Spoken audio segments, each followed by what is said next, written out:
Welcome back. I'm Ezra Levant. We've been showing you radical imams preaching extremist Muslim ideology right here in Canada. On Monday, we showed you a Muslim leader from London, Ontario, who belongs to the Hizb ut-Tahrir party. It's a group that believes in the caliphate, the Islamic State. Well, there's more Muslim leaders that belong to this un-Canadian philosophy. Terrorism expert Jonathan Halevi is back to tell us more. Welcome back to the show. You speak Arabic, Persian, English, Hebrew, many languages. You go online, but surprisingly, a lot of the evidence of extremism in Canada is plainly in English right there on the internet, isn't it? That's correct. They say exactly what they think, and I think that's very important for us to know what they think. Well, we've talked about cities like Toronto, Montreal, London, Ontario, etc. Let's go to the prairies, close to my heart. Let's go to Saskatoon, Saskatchewan, one of the best cities in this country. We have a little board here to focus on one particular individual. Let's put that up on the screen while we introduce Mustafa Mustan. Am I pronouncing his name correct? Mustafa Mustan, yes. He's a native of Afghanistan. He is a Canadian citizen. He used to work for the Afghan government 15 years ago, and he was a senior official in this government. And at that time, he also worked with the Canadian government, with the team of experts Canadian advisors that worked in Afghanistan in order to promote the goals of the Canadian mission in Afghanistan, which you all know they promote democracy, human rights, etc. So Canada actually worked with this guy in Afghanistan to promote democracy? Yes, that's what he said. That's what he said. He said that they worked with him, with his team. Okay, so this is, you have this not from the Canadian government, but you have this from him himself. Yes. Okay, now that's where he comes from. He's in Saskatoon now. Now you found videotape of what he's preaching in his mosque and in the schools. Let's start with a video of him showing his contempt for democracy. Take a look. And I stand against the injustices happening because of the democracy, because of the capitalism, because of the invasion in our lands, and because of the traitors and the rulers who we have on our lands who are brutal against us and nice to our enemies. Now, who would he be talking about? I mean, the people in Afghanistan the last 10, 15 years have been Canadians, Americans, Brits, folks who he claims worked with him to promote democracy. Here he is saying they're brutal, they're using democracy as a tool against Afghanistan. What does he mean? And he talks about the enemies. Who are the enemies? He should explain it, of course, but we see here that he is not, let's say, enthusiastic about democracy. He thinks that democracy is the source of all ills, and you can understand that with what he's saying. What mosque is he affiliated with? He's with the Islamic Center of Saskatoon. Okay. Now, that's one thing for him to be preaching or telling these ideas in a mosque, but he's actually been invited into Saskatoon public schools as an honored guest to teach Islam. It sounds like it's a radical form of Islam. That's what Hizb ut-Tahrir means. I called it a party. Hizb means sort of like Hizb means party, right? It is a party, but in this case, it's a group, it's a movement. It's an international movement.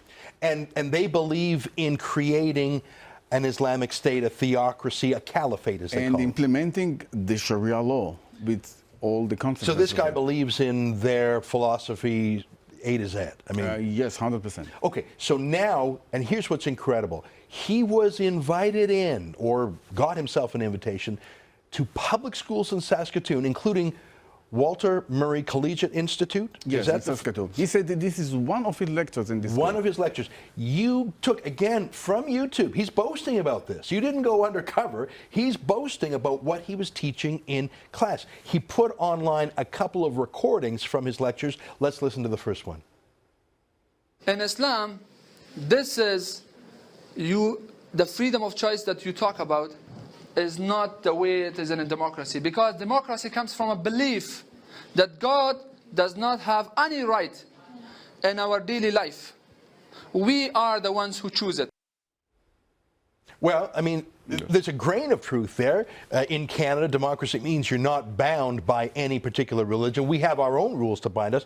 But he was saying this in the context of condemning democracy. Let's put it in context by showing you a second clip from his lecture in Saskatchewan public schools. Democracy is nothing else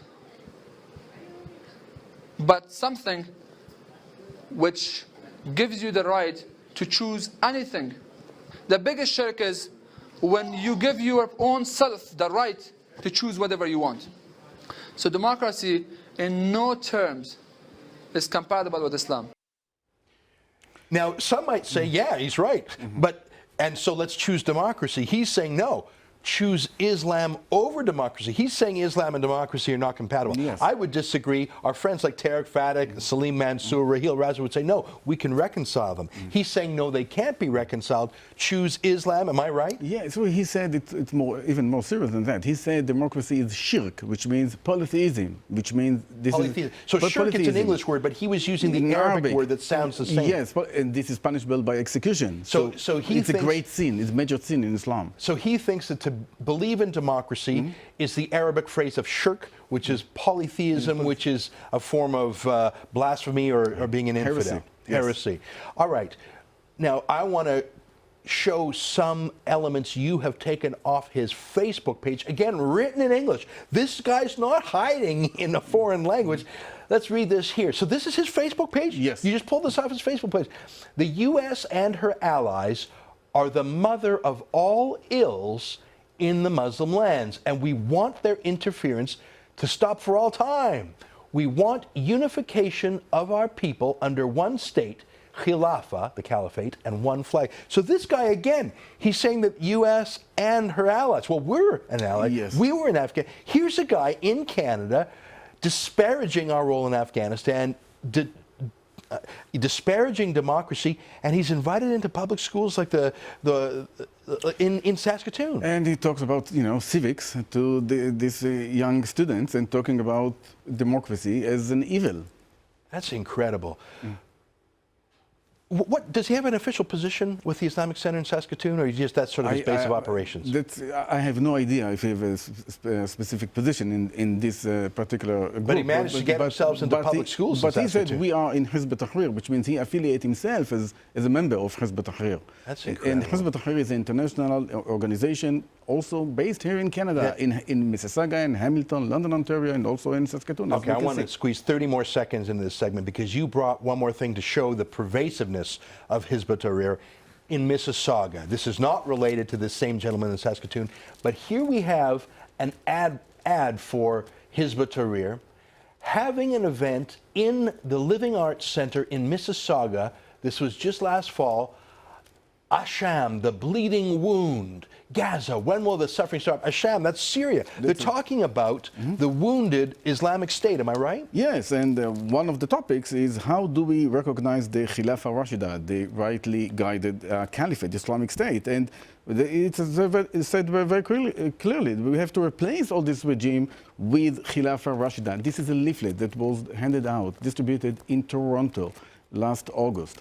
And I took one of these, around of that. Folks, if you want to review today's program more carefully, if you want to see the primary documents we have been referring to, go to the website canadianjihad.ca. As you can see on the screen, we have a little dossier on each of the mosques, imams, and Islamic centers we've been focusing on, where you can look at this, and if you feel moved to do so, sign our petition to bring these facts to the attention of Canadian authorities. More.